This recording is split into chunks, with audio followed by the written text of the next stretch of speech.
21st, 2023. This is a Kearney Board of Aldermen meeting. Call the meeting to order. Please stand for the Pledge of Allegiance.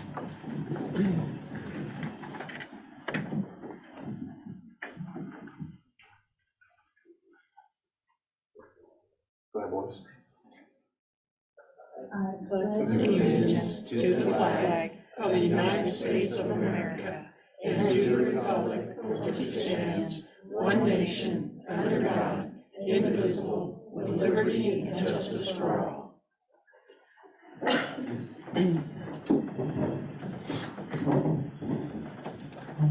Thank you. We have some special guests this evening, several scouts from PAC 397. Thank you for Mr. Paxton for opening the meeting for us this evening, and the rest of the scouts for leading us in the pledge.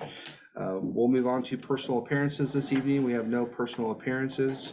The next item we'll move on to is a public hearing. We do have a public hearing scheduled this evening to receive public comments regarding the proposed water and sewer rate increases. At this time, I will open the floor for public comment or input on the proposed water and sewer rate increases. If you do wish to come forward to the podium, state your name and address for the record, please.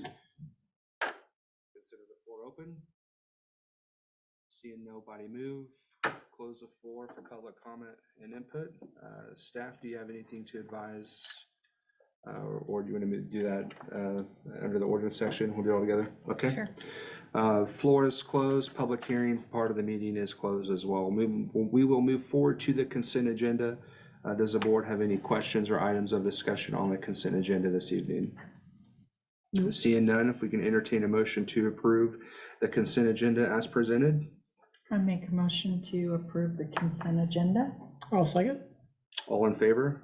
Aye. Opposed? Consent agenda passes. We'll move on to ordinances.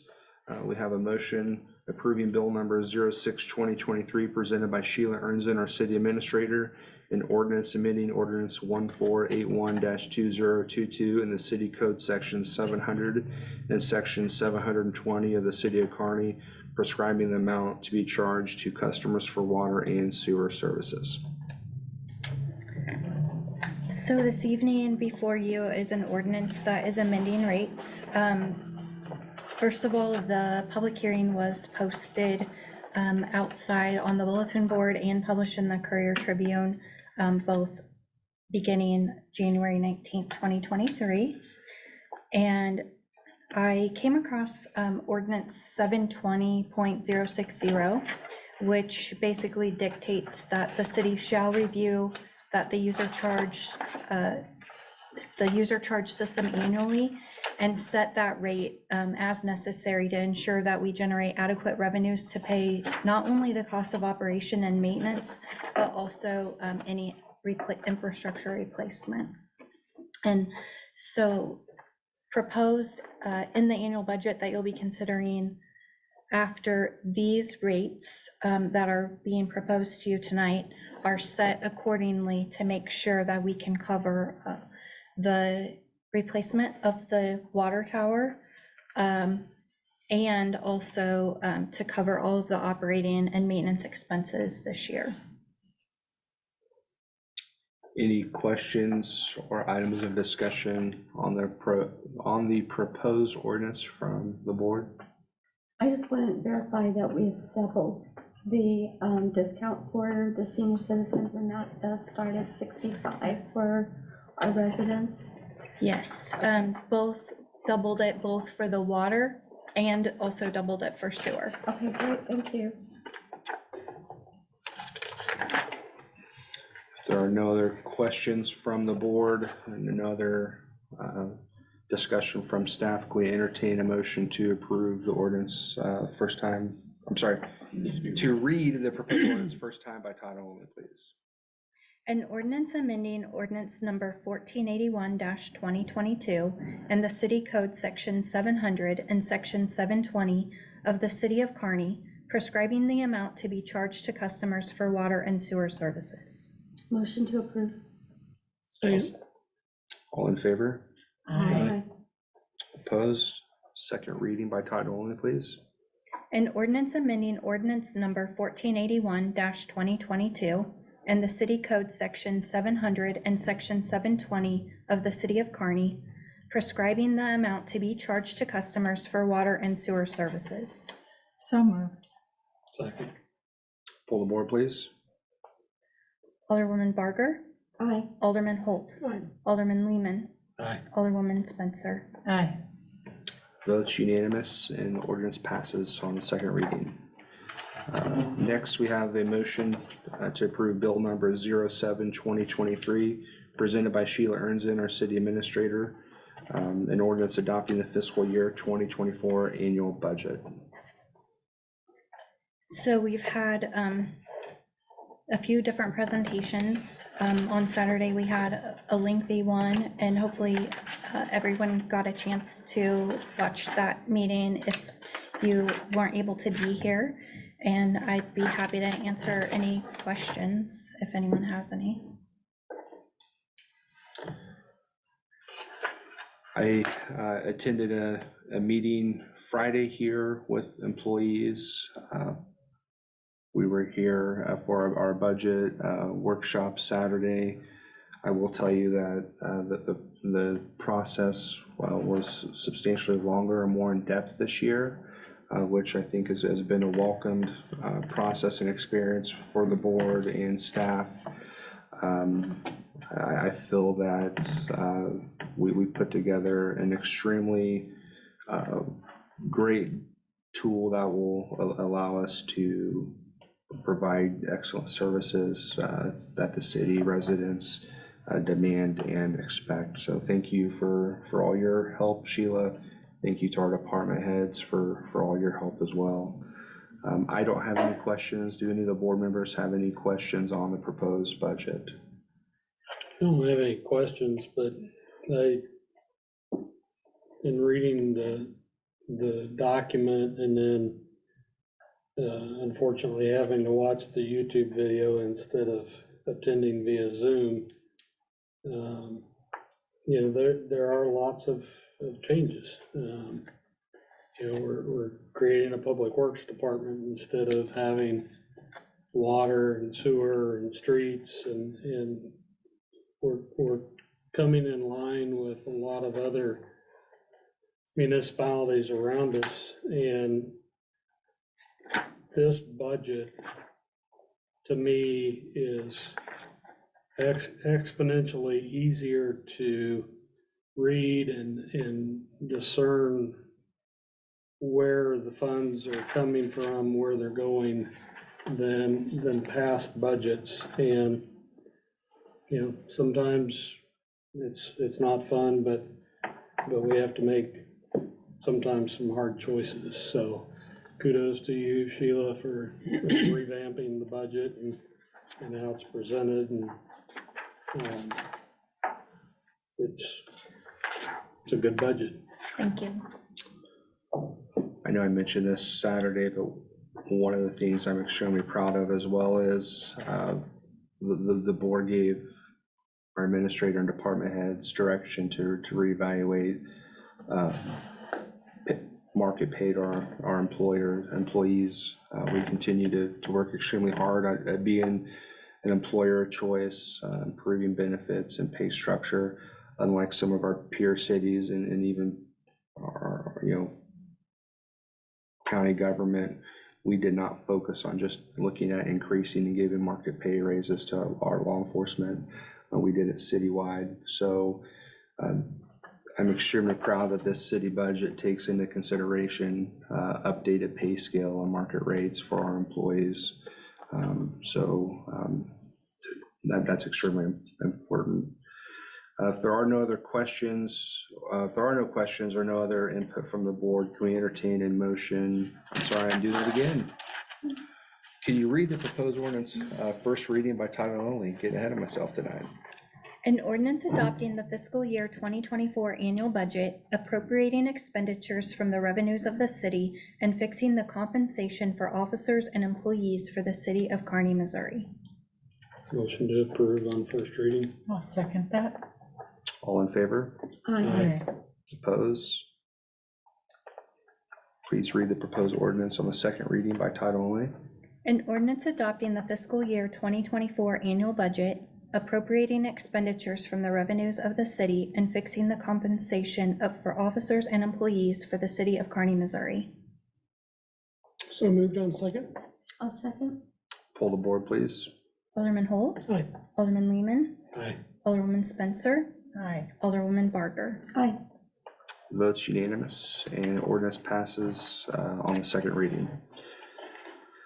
We have no resolutions this evening. The only item I have under mayor's communication is wanted to just let the board know and provide a brief update that I've had some discussion with the city administrator and our legal counsel and Chief Pratt of the fire district on looking at what it's going to look like to take and start looking at doing some voluntary annexation to the south of us. The city of Liberty continues to grow north. I think if you would look at their new project on I-35 coming up north, you know, if we don't look at protecting our boundaries and limits and look at doing some voluntary annexation to the south, they're going to continue to come north. So I want to make it very clear that at this point, it's just been some high-level discussions with our administrator, our city attorney, and the fire district. There will definitely be more information on that forthcoming. You know, voluntary annexation is just that. It's not forceful. It would look at, you know, a strategic move to voluntarily see if residents would be interested in becoming city residents.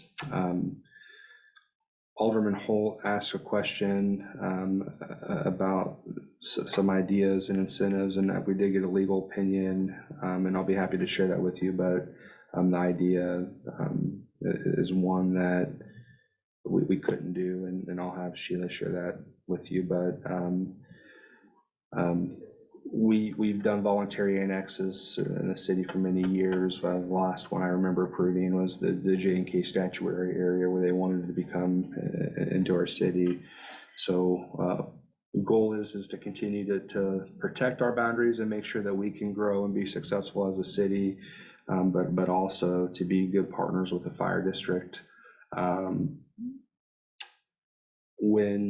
When other cities do voluntary annex or other sorts of annexation and continue to grow and take over space in our fire district, for example, school district boundaries won't change even if the city changes, but that could adversely affect our fire district as well. So those are my two motivating factors there, is to help protect our fire district and to also make sure that we have the ability to continue to plan smart and to grow smart and have the boundaries to do just that. So I wanted to make sure the board was aware of those discussions and kind of the update there. Unless the board gives me any direction, or I'll continue to have conversations with our fire district and our legal counsel, and obviously any major decisions or anything will be brought to the board for approval. I encourage you to do so. Okay, thank you. And as we have any worthwhile updates, I'll make sure that the board's aware as well of that. So, did you have anything to add to that? No. Okay. That concludes my mayor's communications, and we'll move on to the administrator report. The first thing I just want to talk about is at the last meeting, Alderman Holt asked for us to report back about the site for the 1 million gallon water tower. So I reached out to Greg Kendall just to verify that they did in fact look for alternative sites. And what he told me was they absolutely did look for other potential sites, but what they were looking for were elevations that could serve the low pressure zone and also provide the needed flow for the ground storage tank, as well as being served by that Kansas City master meter. There were no other locations that wouldn't double or triple the cost for the water tower. So we would have to be looking at getting land outside of city limits, obtaining that, also adding water line to connect, and the cost would just be at least twice as much, probably more like 3 times as much.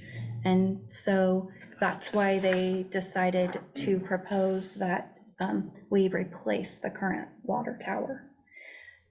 However, if you want to continue going down that path, we could.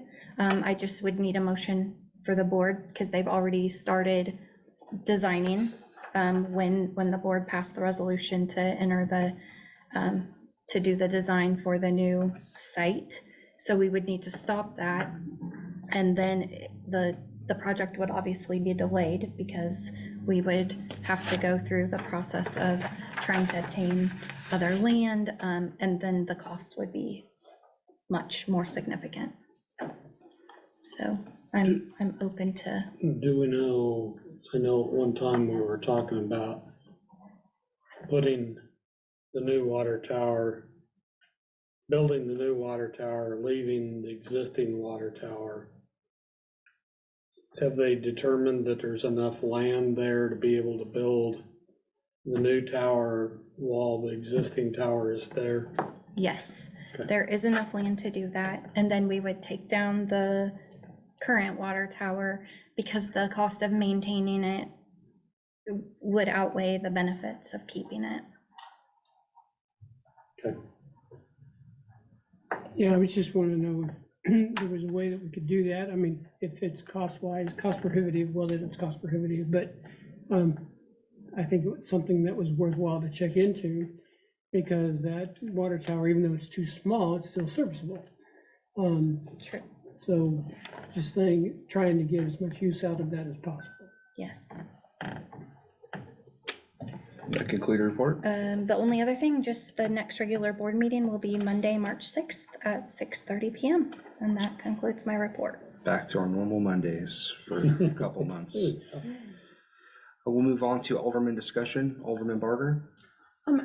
Actually, I have a question. I was wondering if we could get a really quick update on the interchange to make sure that we're still on target for, my understanding was that it would be open for traffic by the end of this year. November this year.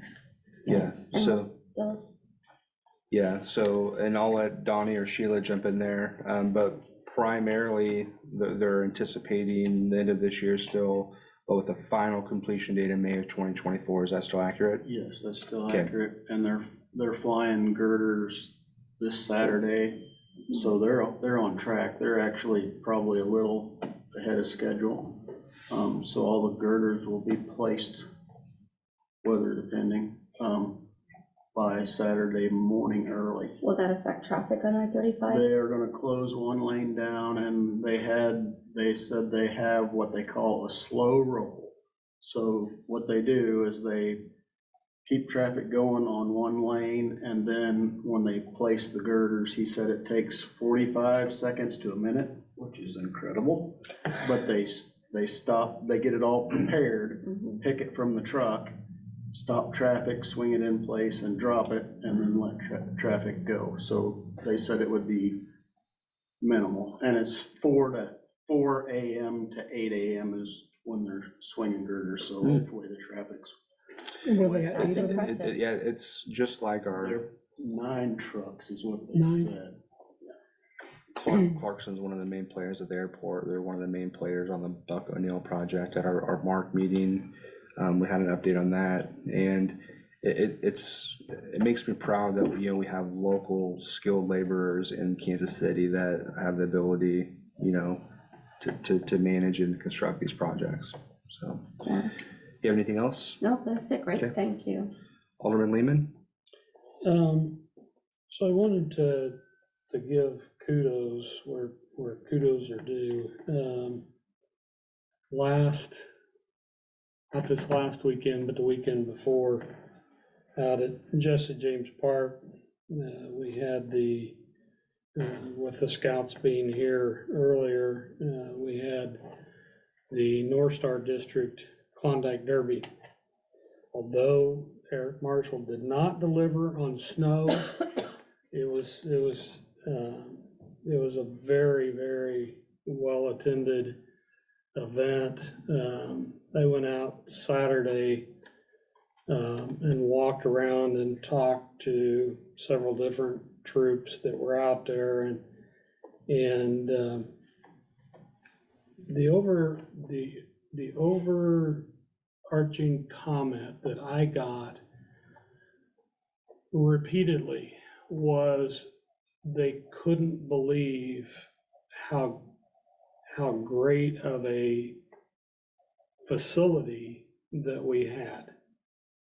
And they couldn't believe that one of the scout leaders talked about it being a diamond of the Northland. And, you know, no matter which troop I went to, whether it was from Gladstone, Liberty, it didn't matter. And they were very complimentary of the Parks Department and the park that we have out there. And the other thing that they were very complimentary of, at least the adults were, was because they camped overnight, they were extremely complimentary of our police department. And it is great to have people from outside the community come in and give praise to our facilities. And like I said, it didn't matter where I went, even the staff people that were working the event could not stop ranting and raving about the facility and how nice the people were. And so I want to give kudos to the Parks Department and the Police Department. They made lots of friends out there, and so good job, guys. I'll turn around and so it's a great event, and everybody said they hoped that they were able to have it there again in 2024. It was fun to watch them pull sleds without snow. So surprisingly, it can be done. So the other thing I'll reiterate, my happiness with the budget. Sheila, our new city administrator, it's been a long time coming, and I know I had been a proponent of the Public Works Department instead of 3 separate entities, and so it's great to see those changes being made, and so kudos to you. So that's all I have. Alderman Holt? Well, I just want to say how excited it is to be a town so close to Kansas City. With the Kansas City Chiefs and Royals, when they win and they win big like they did this year, we see benefit. If you noticed or not, right after the Super Bowl win, all the little boutiques around here was backed up. I mean, they were out the door. You would have thought we were Rally House up here with all these different shops. I can't think of the name of it right now. The one behind the old Casey's. Urban Edge. Urban Edge. My Yeah, wife they was were in there, backed up. yes. They were clean all the way down to the parking lot of the school, waiting to get in. Yeah, 3 Birdies had them all backed up, and people were cleaned down in front of the gym down there I think waiting we to should get in. talk to the building owner about some parking spaces there. Yeah, That's these are another fun item. spaces. But it was so exciting to see that, you know, traditionally you go to Dick's or Rally House or something like that, and we've seen all of our people here support our local businesses. And how cool is that? That we get to support that. They had all the shirts from the championships and the Chiefs and stuff. and how we got to piggyback off of that. And people were really coming out to support our local places instead of going down to the city and doing that stuff. And they were willing, even though it's a little town, they were willing to wait in line. I thought, wow, how impressive is that, that we've got people that really do think about shopping Kearney first and to support our local businesses. It's these small shops like this that's what makes our town unique. And if you don't support them, they go away. And so it was really great to see that our town did support them, and they had a lot of success. I talked to Stacy, and she was wore out because there were so many people in there. Steve made up a bunch of the shirts. I don't know if you saw it, her husband, and he was back there as fast as he could make them. They were selling. They were gone. And that's what a great problem to have. And so I just want to say kudos to the folks in Kearney for supporting Kearney like they need to. And it's great, like I said, to be part of the Kansas City metropolitan area, to be able to cash in on that. So, yeah. Alderman Spencer? I think it's all been said, so ditto.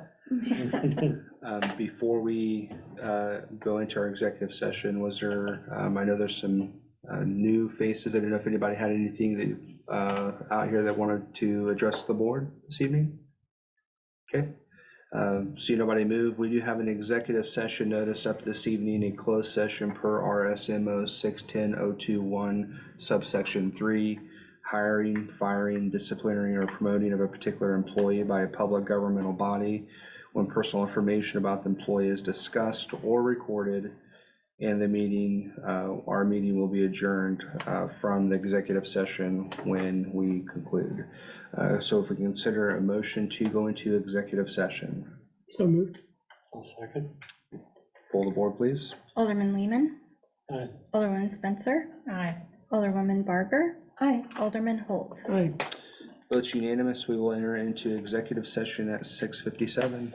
That concludes our public part of the meeting. Everybody have a good evening. Thank you.